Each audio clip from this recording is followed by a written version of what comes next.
Hi, this is drdavidkingboison. Welcome to Occupational Health and Safety Minutes.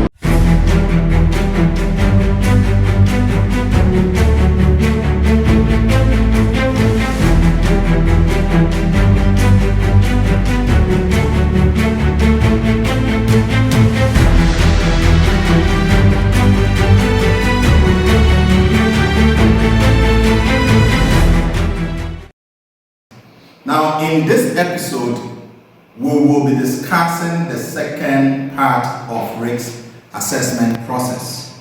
In the first episode, we looked at the risk assessment process stage 1 and 2.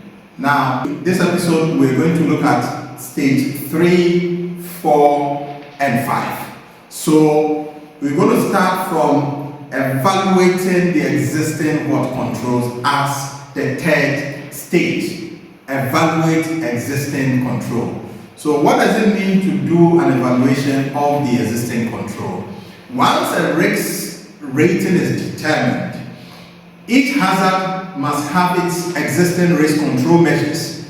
And risk control measures include eliminating risks, substituting more harmful hazards, and taking precautionary measures and training, etc. to address this.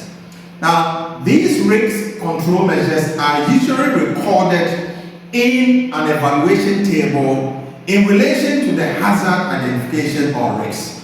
And the risk evaluation table serves as the reference point when subsequent hazards or risks are identified in the future. And it also helps to know whether the existing controls were effective or not, or it needs more needs to be done to prevent and minimize the risk. This also allows the determination of any additional risk control requirement if necessary. So this is the third stage. Now the fourth stage is to implement the additional risk controls, and to do this you need to ensure that having identified the hazards in your workplace, assessed their risks, and review the existing controls. All hazards must be managed before people are hurt or become ill. Now, the management of risks in the workplace requires eliminating risks so far as reasonable, practicable in the first instance. That has to be done. And where elimination is not possible, then risks should be minimized as far as reasonably practicable. All hazards that have been assessed should be dealt with in order of priority, and the most effective control options should be selected to eliminate them and or minimize the risk. And where existing controls are not very effective, it is important to reassess the risk and employ more effective measures to reduce the risks as much as possible. The hierarchy of control ranks control options from the highest level of protection and reliability to the lowest, and this should be used to determine the most effective control. And the hierarchy of control works this way.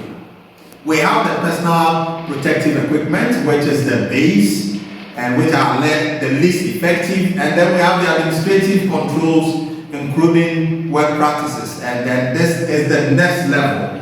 And then we have the engineering controls, where this requires the physical change of the workplace. At the administrative control level, it requires the worker or the employer to do something about the work processes. It relates to the work process, but at the engineering level, it requires a physical change to the workplace. Maybe probably the layout or where the machine is mounted, they have to change its exposing hazard to the employees and all that. So what do we do to eliminate this control, which is the fourth stage? So the most effective method of preventing exposure to hazard or risk is to eliminate the hazard altogether, substitute, replace or more harmful process chemical or a method of doing the work to a less hazardous and less harmful alternative.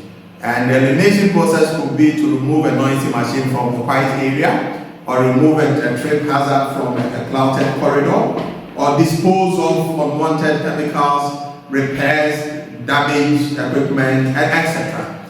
You could also do some sort of substitution, okay, in order to eliminate this. So this brings us to the end of this episode. In the next episode, we are going to look at how to monitor and control these risks. See you in the next edition.